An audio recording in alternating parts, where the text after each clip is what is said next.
সকলকে নমস্কার, জয় যিশু।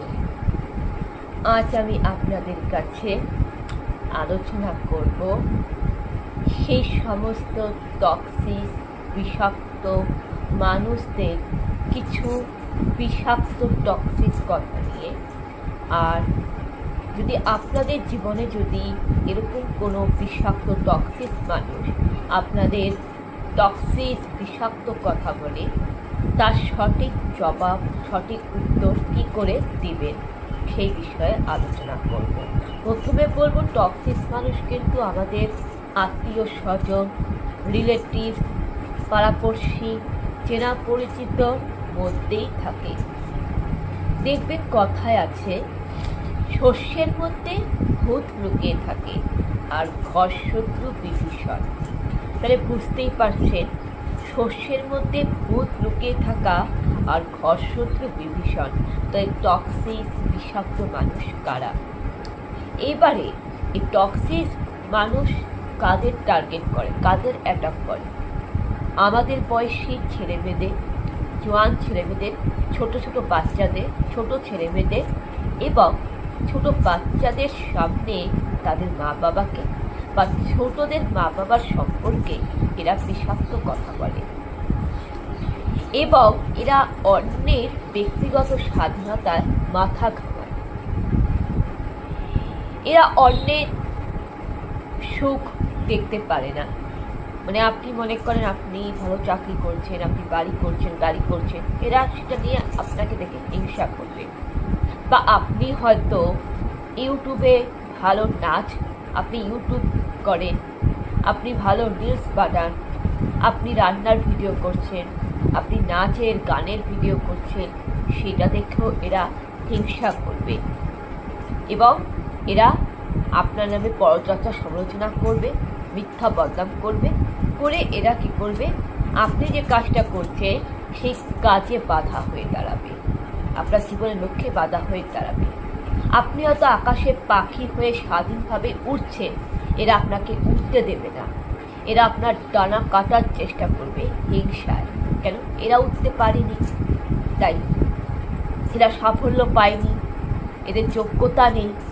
আপনি একটা নাচের ভিডিও বানাচ্ছেন, আপনি রিলস করছেন, এরা কি করবে? এরা আপনার ডানা কাটার চেষ্টা করবে, হিংসা করবে, পরচর্চা করবে। এরা হচ্ছে টক্সিক। তাই এদের থেকে দূরে থাকবে। এবার বলি, টক্সিক মানুষদের উত্তর, টক্সিক কথার উত্তরের জবাব কী করে দেবেন, কি করে আপনি এদের মোকাবিলা করবেন, কি করে আপনি এদের মুখোমুখি দাঁড়াবেন।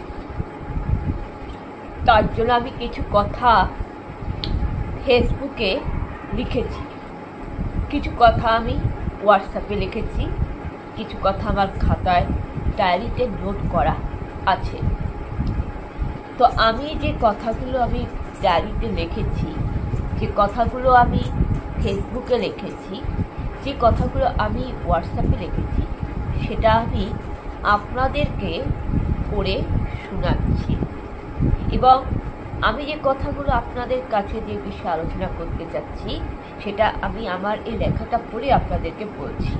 আমার বলার বক্তব্য হচ্ছে এটাই, যে কিছু কিছু টক্সিক বিষাক্ত মানুষ, যাদের মধ্যে কেউ আমাদের আত্মীয় স্বজন, চেনা পরিচিত বা পড়োশীদের মধ্যে লুকিয়ে আছে, এদেরকে অভিশপ্ত বা টক্সিক বলা হয়। সবাই কিন্তু নয়, কিছু কিছু মানুষ যারা আমাদের মতো ছেলেমেয়েদের বা ছোট ছোট ছেলেমেয়েদের অপমান করে, মনে আঘাত দিয়ে কথা বলে, মনে আঘাত দিয়ে কথা বলে, আত্মসম্মানে আঘাত করে, নেগেটিভ কথা বলে আত্মবিশ্বাসে ছুরি বসায়। এরা টক্সিক হয়, এরা অভিশপ্ত হয়। এবারে এদের কাজ কি? এদের মধ্যে কেউ কেউ বলে, আজকালকার ছেলেমেয়েরা গুরুজনদের সম্মান করে না, আজকালকার ছেলেমেয়েদের কোনো কালচার নেই, আজকালকার ছেলেমেয়েদের কোনো সংস্কার নেই, এরা গুরুজনদের সম্মান করে না। এর সঠিক উত্তরটা আপনি কি দিবেন?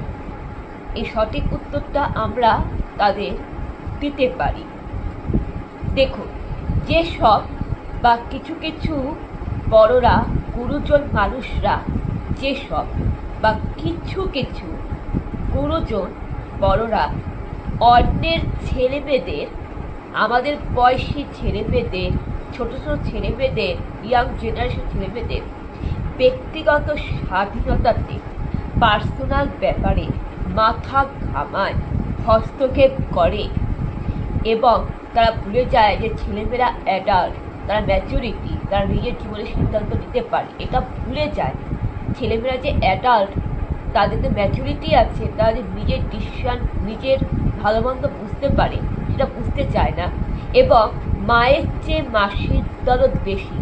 মা বাবা ছেলেমেয়েদের ব্যাপারে ভাবছে, মা বাবার উপরে এরা অন্যের ছেলেমেয়েদের ব্যক্তিগত স্বাধীনতায় হস্তক্ষেপ করে, মাথা ঘামায়, অন্যের ছেলেমেয়েদের পার্সোনাল ব্যাপারে ইন্টারফেয়ার করে, আর এই সমস্ত খারাপ খারাপ কথা বলে। কিরে, তুই এই কাজ কেন করলি? না, তুই এই কাজটা করিস না, তোকে এই কাজটা মানাচ্ছে না, না তুই এই চাকরিটা কর, তুই এই চাকরিটা করে পারবি না, খবরদার তুই এই চাকরি করবি না। কিরে, তুই কত টাকা মাইনা পাস, তোর বেতন কত? কিরে, তুই এত তাড়াতাড়ি বিয়ে করলি, কেন করলি, কিসের দ্বারা এত বিয়ে করলি কেন? আর তুই তো বুড়ি হয়ে যাচ্ছিস, বিয়ে কবে করবি? বিয়ে কর, বিয়ে করছিস না কেন? কিরে, তোর চেহারাটা কি শুকিয়ে যাচ্ছে, মা বাবা তোকে খেতে দেয় না? কিরে, তুই এত রোগা কেন? মা বাবা বুঝি সব নিজেরাই ভোগ করছে, তোকে জন্ম দিয়েই তো মা বাবা খালাস। কিরে, মা বাবা তোর জন্য কি করেছে? তোর মা বাবা যা খারাপ, তোর মা বাবা এটা ঠিক করেনি, তোর মা বাবার দোষ আছে, তোর মা বাবার ভুল আছে, তোর মা বাবা এটা ঠিক করেনি। তোর মা কেমন, তোর মা তো কিছুই জানে না, তোর বাবা কি যে করলো, তোর বাবা তোদের জন্য কি করেছে, কিরে তোর চেহারাটার কি হাল? কিরে, তুই এটা করছিস কেন? এসব বাদ দে, এই সমস্ত নাচ গান বাদ দে, সংসারের হাল ধর, রান্না বান্না শেখ, না তো শ্বশুর শাশুড়ি তোকে পিটাবে, শ্বশুর বাড়িতে গিয়ে তুই কি করবি? রান্না বান্না কর, তুই তো বাড়ির মেয়ে, তুই তো বাড়ির মেয়ে, তোকে তো সংসারের কাজ করতে হবে, রান্না বান্না কর। এই কিরে, তুই এত রিলস বানাচ্ছিস, ইউটিউব ভিডিও বানাচ্ছিস, নাচ করতেছিস, এসব বাদ দে, চাকরির চেষ্টা কর। কিরে, রিলস বানাচ্ছিস, ইউটিউব বানাচ্ছিস, ভালো, পড়াশোনা কত দূর, কি চাকরি কত হলো? কিরে, রান্না বান্না কর, না তো শ্বশুর শাশুড়ির কাছে তোকে মুখ দেখাতে পারবি না। কিরে, তুই এরকম করলি কেন, তুই এটা করলি কেন, তুই এটা করিস না কেন? এই সমস্ত নেগেটিভ কথা বলে, এই সমস্ত খারাপ খারাপ টক্সিক বিষাক্ত কথা বলে এরা ছেলেমেয়েদের মনে আঘাত দিয়ে কথা বলে তাদের আত্মসম্মানে আঘাত করে, ছোটদের অপমান করে, আত্মবিশ্বাসে ছুরি বসায়। আর এই সমস্ত কথা বলা ভেরি ভেরি ব্যাড ম্যানার্স, এটা অশিক্ষিতের লক্ষণ, এটা চূড়ান্ত অসভ্যতামি। তাই এই সমস্ত টক্সিক মানুষ এরা আমাদের বয়সী ছেলেমেয়েদের বা ছোট ছেলেমেয়েদের সাথে অসভ্যতামি করে। আর এরা টক্সিক মানুষ সেই সমস্ত কিছু গুরুজনদের মধ্যে দেখা যায়। এরা এই সমস্ত খারাপ খারাপ কথা বলে এরা ছুরি বসাবে আর অন্যের ছেলেমেয়েদের নামে পরচর্চা সমালোচনা করবে। তাই এদেরকে সম্মান করা উচিত না, এরা গুরুজনের ডিজার্ভ নয়।